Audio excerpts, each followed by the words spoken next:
Sama sa ato ang mga dialogo nga napahitabo sa market vendors, primero leveling of panag sabot nato ug unsay makontribute nila para sa kahapsay sa ato ang trapiko diri, ingon man sa mga pagpahinomdom nila sa ilahang mga responsibilidad o obligasyon. Apil na po ni ana no, sa pag-re-educate nila sa mga katungod sa commuters o mga pasahero o ingon man as pagpa-reorient po sa ilahang mga katungod. So sa ingon ni ana, masabtan kayo nila ilang trabaho, kunya maka-expecta o maayong pagtuman sa mga balaod nun para sa trapiko diri. Kung saan na hindi kausaban niyo sa dagan sa mga pedicab? Primero, nata sa proseso sa pag-identify para maibalaan din nato pila ang kolorom. No, kaganiya, nakabalo na tao pila ang franchise holders, 7,800 plus. Pero kung imong maobserbahan, daghan kaayo ang nag-pedicab diri nga walay prangkisa. So magbutang ta og additional letra using special sticker or ink para butangan tong mga legitimate nga mga tricycle drivers and operators. Sa ingon ni ana, hinahinay nato maihap og pila jud ang ato ang walay prangkisa nga nagdagan. Human ni ana, ato pong i-determine o kinahanglan ba nga ato ang abrihan ang prangkisa sa katapusang higayon. Human ni ana, wala na dagkong abri for humanitarian consideration sa mga dugay ng naglibot-libot na masahiro.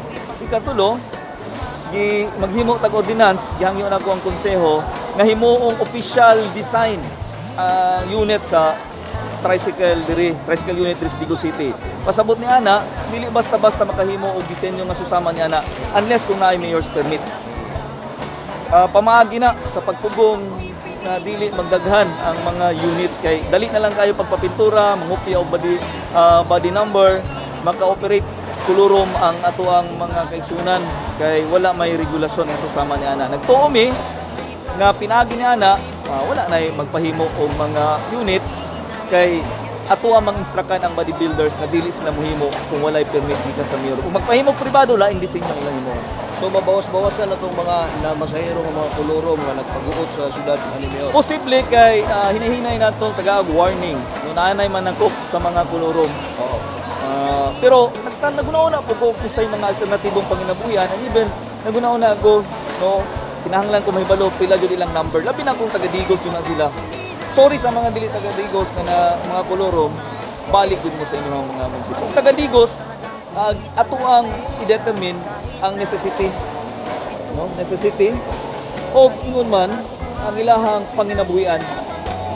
O maarang pa ba sila diri?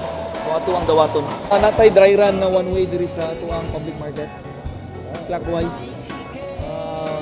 Ang ruta, ang tuyok niya, Luna Street, Rizal Avenue, Roa Street, Magsaysay Street.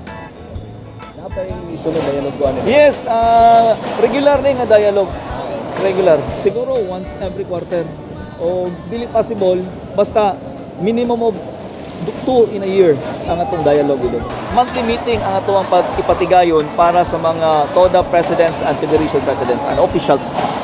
Mensahe na nimo sa mga wala nakatambong ng mga pedicabers? Sa mga wala nakatambong, naut ito nga sunod na itong dialogo ni ana mo kay nagipagpatuman kini sa mga balaod nun para sa kahapsay sa pagpadagan sa ato ang tricycle operations diri sa syudad. Inaurong ta nga ni amo para po masabtan ninyo para dili mo makuratan kung adunay mga traffic enforcers o aduna tay mga implementasyon bahin sa traffic rules and regulations nato nga posibleng maka-apekto sa inyong pagpamasahero. Sa inyong pag-attend karong buntaga, ato lang mangayo mi sa inyong cooperation no, sa atong ipahigayon ng mga kabaguhan. No, please, tabangin mi ninyo na mapanindot nato ang atong silad sa Digos.